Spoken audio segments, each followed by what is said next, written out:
विलयन के हमने अणुसंख्यिक गुणधर्म देखे थे। अणुसंख्यिक गुणधर्म का मतलब होता है कि वे गुणधर्म जो विलयन में विलेय के कणों की संख्या पर निर्भर करते हैं।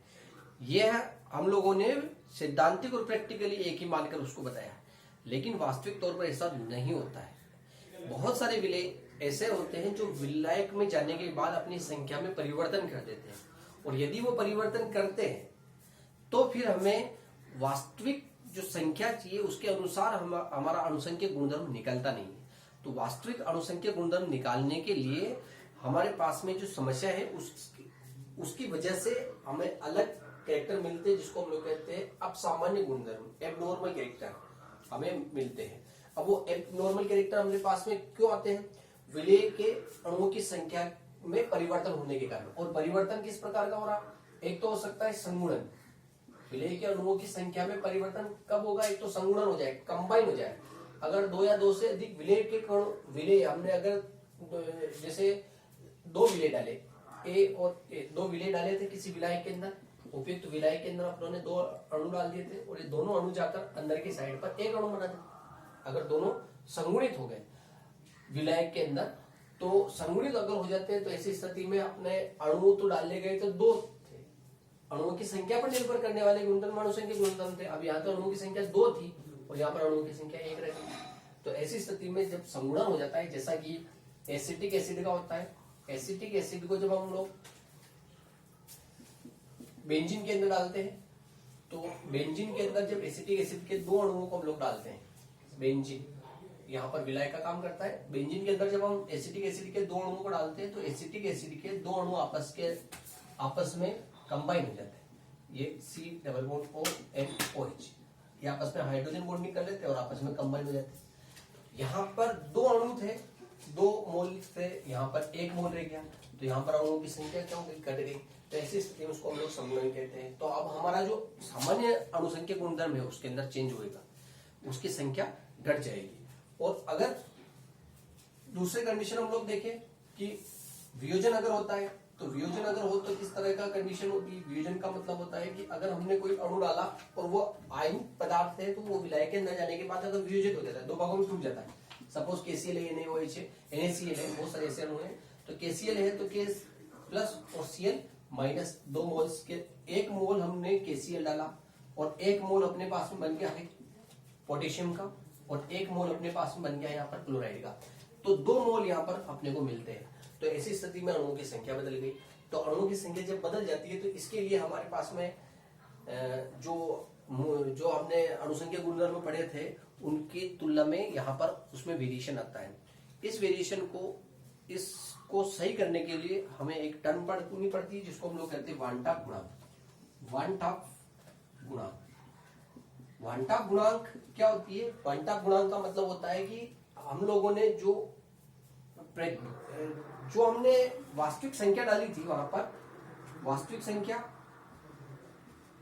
संख्या जो उसके अंदर हुई है प्रेक्षण, जिसको हम लोग कहेंगे कि प्रेक्षित संख्या यहाँ पर कितनी है, और नीचे की साइड पर हमने जो सैद्धांतिक संख्या उसके अंदर डाल रखी है, उस सैद्धांतिक संख्या का जब हम लोग प्रेक्षित संख्या, प्रेक्षित का मतलब ये समझ सकते हैं कि प्रायोगिक आंकड़ा कितना है। तो प्रायोगिक में हमारे पास में सैद्धांतिक का जब हम लोग भाग लगाते हैं तो वो अपने पास में वांटाप गुणांक आता है। सपोज इसके लिए हम लोग देख लेते हैं संगुणन के लिए। संगुणन के लिए अपने पास में प्रायोगिक आंकड़ा हो गया 1। इस संगुणन का मतलब हो गया कि वहां पर हमने अणु तो डाले थे, सैद्धांतिक तौर पर तो अणु डाले थे 2, लेकिन हो गया 1। तो यहाँ पर इसका मान हो गया 0.5, मतलब उसका आधा हो गया। ठीक है, आई की वैल्यू कितनी हो गई यहाँ पर? आई की वैल्यू यहाँ पर आधी होगी। और यदि वियोजन अगर हो जाता है तो वियोजन की स्थिति के अंदर, कि वियोजन के अंदर क्या होता है कि अणु हमने डाले थे, वो अणु डाला था 1 मोल और वहां पर डिवाइड हो गया, वहां अंदर की ओर जाकर उसका सैद्धांतिक प्रायोगिक जो मान हो गया वो तो हो गया वहां पर 2, और सैद्धांतिक मान हमने 1 डाला। तो वियोजन होने पर ऐसी स्थिति में इसका मान 2 हो जाता है, आई का मान 2 हो जाता है। तो कहने का मतलब है कि आई की जो संख्या है, क्वांटम गुणांक जिसको हम लोग आई से दर्शा रहे हैं, ये अनुपात है, इसका कोई मात्रक नहीं होता है। तो आई की जो संख्या रहती है उसके अंदर अंतर होता है। जब संगुणन हो जाता है तो आई का मान जो रहता है वह 1 से छोटा हो जाता है। संगुणन हो जाता है तब आई का जो मान रहता है वह 1 से छोटा हो जाता है। जब वियोजन होता है तो आई का जो मान रहता है वह 1 से बड़ा होता है। ये एक टर्मिनोलॉजिकल चीज है जिसको अपने को समझना रहता है कि आई की वैल्यू 1 और या 1 से ज्यादा कैसे होती है। अब इसका इम्प्लीमेंटेशन हम लोग किस तरह से करते हैं, इसका इम्प्लीमेंटेशन करते हैं कि जो हमने पढ़े थे वाष्प दाब में अपेक्षिक अवनमन, तो वाष्प दाब में अपेक्षिक अनुसंख्यक गुणधर्म, जो वाष्प दाब में अपेक्षिक अवनमन जिसको हम लोगों ने पढ़ा था कि P naught A minus P S divide by P naught A equal to, अपनों ने इसको विलेय के मोल अंश के बराबर एक्स बी, जो विलेय के मोल अंश थे उसके बराबर इसको कहा था। लेकिन अब यहाँ पर चूंकि वेरिएशन आएगा तो उस वेरिएशन मतलब आई का यहाँ पर अपने को मल्टीप्लिकेशन करना पड़ेगा। दूसरे जितने भी थे कि del T B equal to अपने कहा था के बी इंटू एम मोलल था, तो इसके लिए भी आई का अपने को मल्टीप्लिकेशन करना पड़ेगा क्योंकि वेरिएशन आ रहा है तो उस वेरिएशन को यहाँ पर सेट करना पड़ता है, तब जाकर अपने को एक्चुअल उसकी रीडिंग अपने को मिलेगी। तो इस तरह से बाकी सभी के अंदर भी आई का प्रयोग करके हम लोग क्वांटा गुणांक को जो है वो सही करते हैं। जैसे कि अपने पास में डेल टी एफ है तो डेल टी एफ में भी इसी तरह से आई के एफ और एम करेंगे। और चौथी जो टर्म थी अपने पास में परासन दाब के लिए अपने ने फाई सी आर टी कहा था, सी आर टी, तो इसके अंदर भी अपने को आई का मल्टीप्लिकेशन करना पड़ेगा। तो इस तरह से ये अपने पास में क्वांटा गुणांक रहता है जिसका उपयोग करके हम लोग जो अनियमितता है उसको प्रायोगिक तौर पर फिक्स करने का काम करेंगे। ठीक है, अगली है वियोजन की मात्रा और वाइनटाप गुणांक में किस तरह से संबंध रहता है उसको अपन देखते हैं। विलेय के अब सामान्य गुणधर्म जिसके अंदर हमने कहा था कि वाइनटाप गुणांक आई जो रहती है उस आई का मान जो रहता है संगुणन और वियोजन के लिए अलग अलग रहता है। वियोजन के लिए उसकी मात्रा बढ़ जाती है, 1 से ज्यादा हो जाती है, और संगुणन के लिए जो रहती है उसकी मात्रा 1 से कम हो जाती है।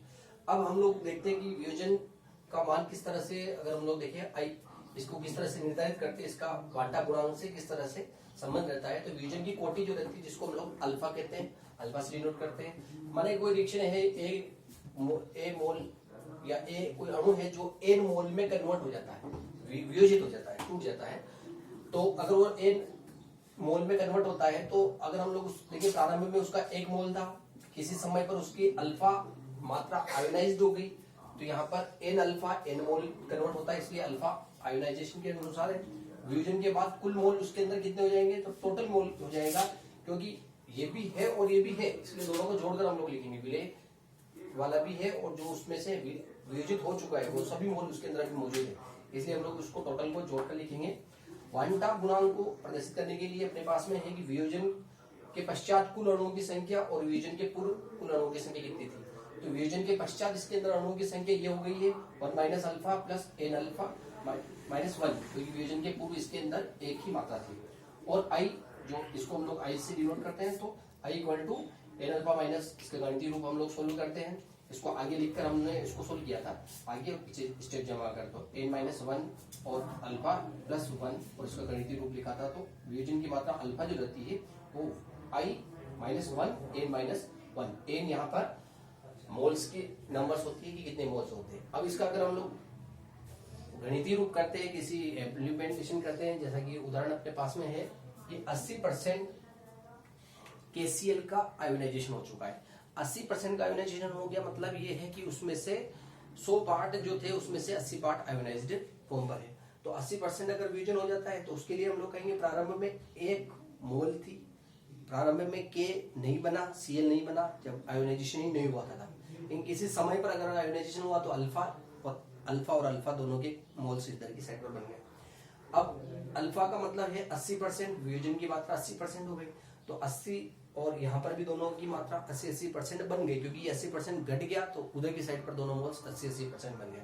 ये 80% और 80%, 1 माइनस 80% को हम लोग 80/100 लिख सकते हैं। इसको गणितीय रूप हम लोग इस तरह से करते हैं और ये वाला फॉर्मूला यहाँ पर लगाते हैं कि इस समय वियोजन के समय इसकी मात्रा कितनी हो गई थी, 1 minus 0.8 plus 0.8 plus 0.8 divide by 1, क्योंकि प्रारंभ में इसकी मात्रा 1, और जब हम लोग इसको सोल्व करते ये वाली क्वांटिटी यहीं से कट जाएगी और इन दोनों को जोड़ देंगे, तो इन दोनों को जोड़ने पर 1.8 आ गया।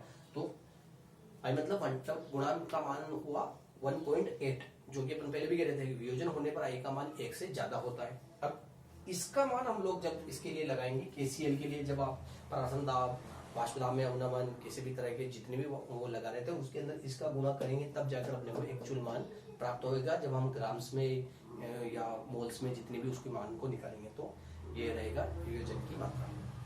अब हम लोग इसको वियोजन के बाद में दूसरा जो है वो है संगुणन। तो संगुणन के लिए भी इसको करेंगे, करना पड़ता है। कर दो, खत्म मिनट क्या बंद।